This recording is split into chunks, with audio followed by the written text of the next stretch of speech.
L'environnement, l'agriculture et les produits locaux sur le Pays Loire Nature sont des enjeux qui ont pu être accompagnés par le programme européen LEADER à travers différents projets comme par exemple celui des systèmes innovants en agriculture. Donc le projet Système innovant qui a été mis en place sur le Pays Loire Nature depuis 2008 est un projet où on teste et on diffuse des innovations auprès des agriculteurs du groupement de développement agricole Nord-Ouest Touraine. Les résultats que nous avons obtenus dans la mise en œuvre du programme Système innovant, on a par exemple des agriculteurs qui ont réduit l'utilisation de leurs produits phytosanitaires. Donc on a des exemples très concrets de gens qui produisent aujourd'hui avec moins de produits que la majorité des agriculteurs. Dans les systèmes innovants, je dirais qu'on a pratiquement 80% des adhérents du GDA qui mettent en œuvre des choses. Le programme Système innovant a trouvé son prolongement dans deux manifestations, Touraine Culture et Fourrage, qui avait lieu juste derrière le bois, derrière moi, et qui a été en fait une grande vitrine de tous les travaux qui ont été faits par les agriculteurs indépendamment. Et là, on a tout restitué sur un même site et ouvert à plus de 600 agriculteurs et aux élus du pays.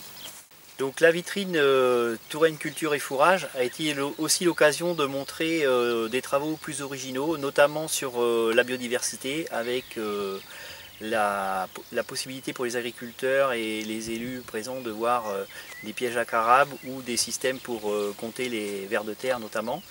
Nous avons aussi pu à cette occasion montrer du matériel innovant acquis par les CUMA du secteur avec l'aide du contrat de pays et du programme LEADER. Donc Didier, pourquoi tu as décidé de participer au programme Système innovant? Parce que je voulais mettre en place des couverts sur mon exploitation pour en mesurer l'intérêt d'une part et la faisabilité.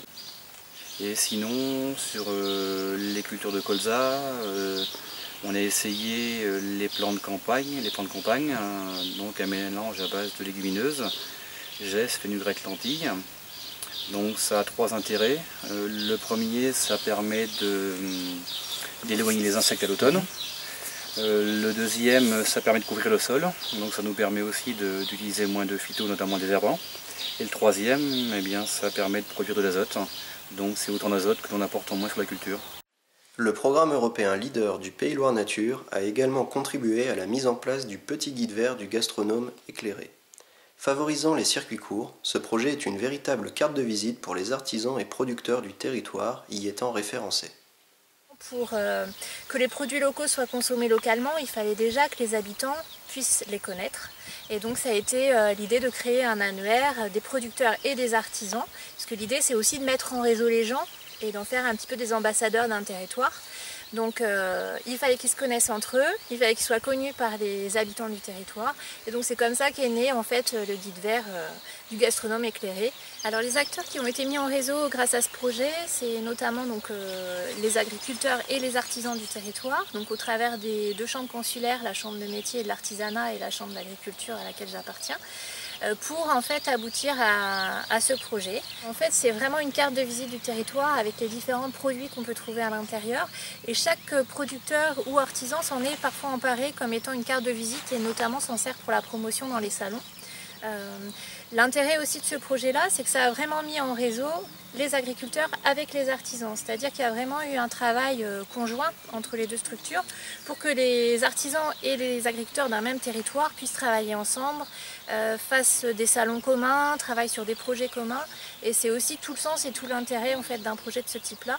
Et donc du coup on l'a réédité en 2012 et distribué dans tous les foyers du pays pour qu'il soit vraiment connu et reconnu à sa juste valeur. Ce projet a aussi été reconnu au niveau du réseau rural LEADER, puisqu'il a fait l'objet d'une fiche et d'un article pour la Commission européenne. Et puis il a aussi fait des émules sur les autres territoires, puisqu'en fait plusieurs pays ont souhaité également avoir leur guide des producteurs et artisans À chaque fois, l'idée que ce soit fait conjointement entre chambre d'agriculture et chambre de métier, et donc avec une dimension territoriale et pas sectorielle, agriculture, artisan d'un côté, c'était vraiment un plus. Et ça a fait aussi l'objet, on va dire, de nombreux appels d'autres collègues, d'autres départements qui ont voulu savoir comment on avait pu mettre ça en place.